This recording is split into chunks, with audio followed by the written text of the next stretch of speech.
Hello, first grade. We're here for an interactive read aloud by an author that you should remember. Her name is Nicola Davies. Do you remember the last story we read about Nicola Davies? What was the title of that story? Do you remember? Let's enjoy this one. It's called One Tiny Turtle.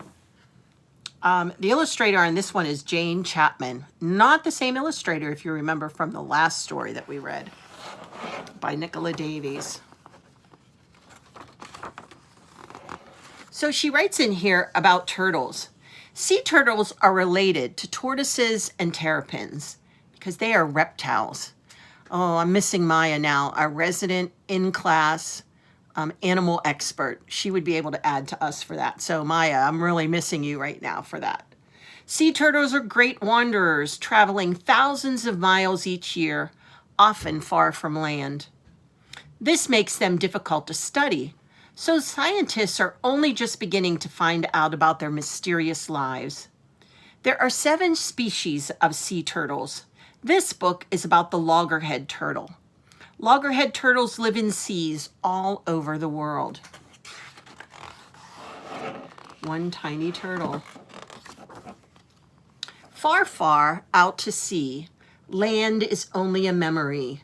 An empty sky touches the water.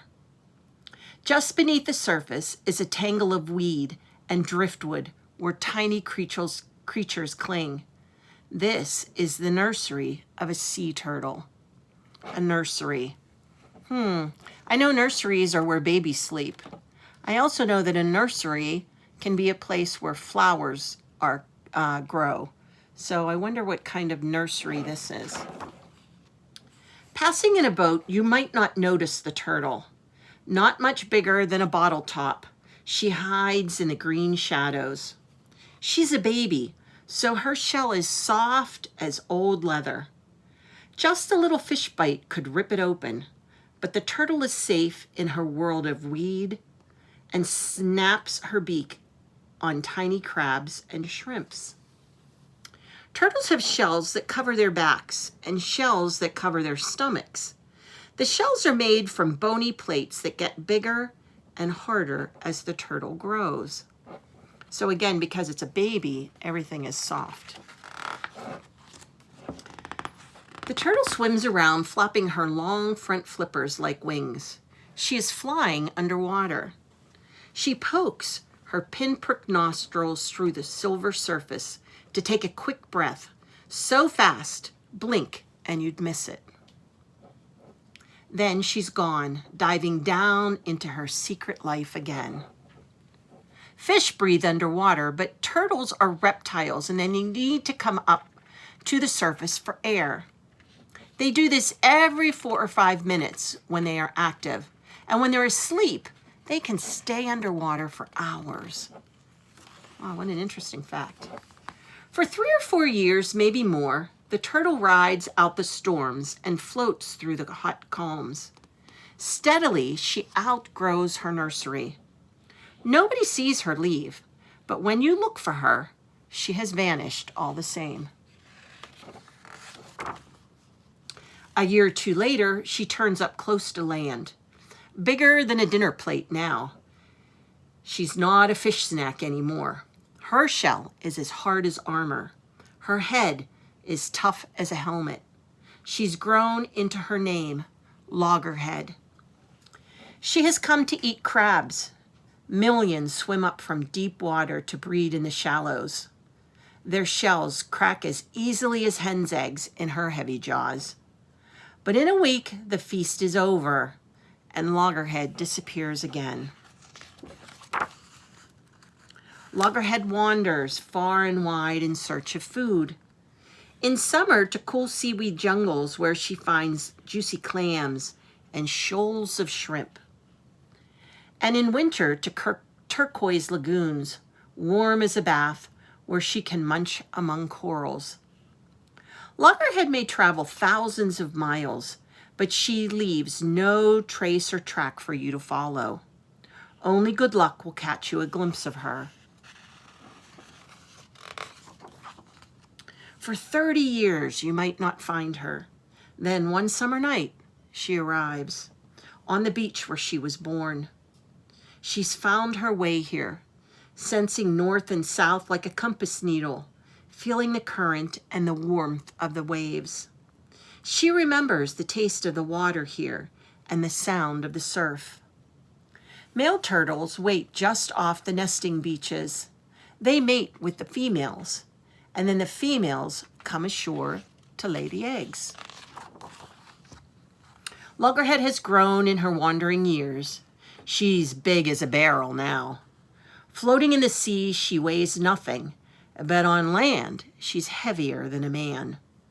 So every flipper step is a struggle, and her eyes stream with salty tears, which help keep them free of sand.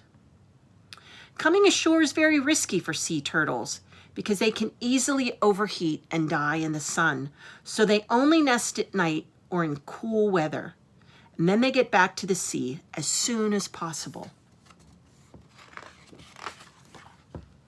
Loggerhead makes her nest where the sea won't reach. Scooping carefully with her hind flippers, she makes a steep, deep hole. Inside, she lays her eggs, like 100 squishy ping-pong balls. Afterward, she covers them with sand to hide her nest from hungry mouse. Maya, who are the predators of the sea turtle? Then Loggerhead is gone again, back to her secret life. Left behind, under the sand, her eggs stay deep and safe, and baby turtles grow inside.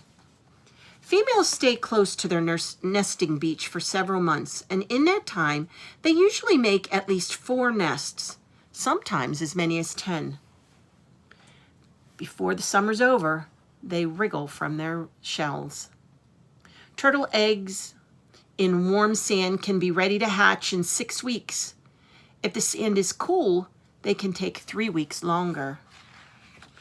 So if in warm weather it's 6 weeks, and cool weather 6 weeks longer, how many weeks would that be?